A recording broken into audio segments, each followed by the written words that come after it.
Chestnut said, you keep doing this, buddy.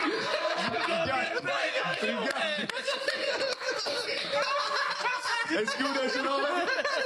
Don't screw off though. Yo, chill. Yo, my wife seen this shit. She was like, hey, you ever thought about getting your shit back? I was like, nah, I'm cool. God took it away for a reason. I can't get my shit back. Yo, but chill. How did you get your shit? That's a serious question. You want to check me out? No. Because he said on my show. He said he blown off like something. You can run through my shit. By the way, that was the funniest shit. So, by the way, people on Twitter is the meanest people in the world. That's back.